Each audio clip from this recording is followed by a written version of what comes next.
ஒரு மனிதன் இயேசுக்குள்ள ஒப்பு கொடுத்தீங்கன்னா உங்களுடைய குணங்கள், சுபாவங்கள், எண்ணங்கள் சகலத்தையும் அவர் புதிதாக்கி விடுவார். இன்றைக்கு உங்களுடைய வாழ்க்கையை யோசித்து பாருங்க. பிறவி குணத்தோட தான் இருக்கீங்களா? இது பிறவி குணங்க மாறாதுங்க. எப்பவும் சிடுமுஞ்சி, எப்பவும் கோவப்பட்டுக்கிட்டே இருக்க, எரிச்சல், சண்டை, எப்பவும் இந்த மாதிரி சுபாவம் தான். அப்படிதான் இருக்கிறீங்களா? அந்த பிறவி குணம் மாறணும். அதை மாத்துறது இயேசுவால மட்டும்தான் முடியும். அப்போ இயேசுக்குள்ள உங்களை ஒப்பு கொடுத்துட்டா வேண்டாத எல்லா சுபாவத்தையும் மாற்றி ஒரு புதிய சுபாவத்தை ஆண்டவர் தருவார். நீங்க இந்த அனுபவத்தை பெற்றிருக்கிறீங்களா? எனக்கு ஆண்டவர் கொடுத்தார். அதுக்கப்புறம் தான் என் லைஃப்ல பெரிய சந்தோஷமான மகிழ்ச்சி.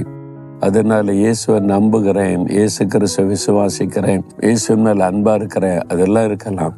அவருக்குள்ள நீங்க வந்து புது வாழ்க்கை பெற்றிருக்கிறீங்களா? புது சிருஷ்டியா மாறி இருக்கிறீங்களான்றதான் முக்கியம். இல்லாட்டா இன்றைக்கு சொல்லுங்க, இயேசுவே எனக்குள்ள நீங்க வாங்க, என்ன உங்களுடைய கரத்தில் ஒப்பு கொடுக்கிறேன், என்னை புது சிருஷ்டியா மாற்றுங்க, பழையவைகள் ஒளிந்து போகணும். அதுக்கு தான் இயேசு சிலுவையில் ரத்தம் சிந்தினார். இயேசு கிறிஸ்துவின் ரத்தம் சகல பாவங்களை நீக்க நம்மை சுத்திகரிக்கும், நம்முடைய குணங்கள் சுபாவங்களை மாற்றிவிடும்.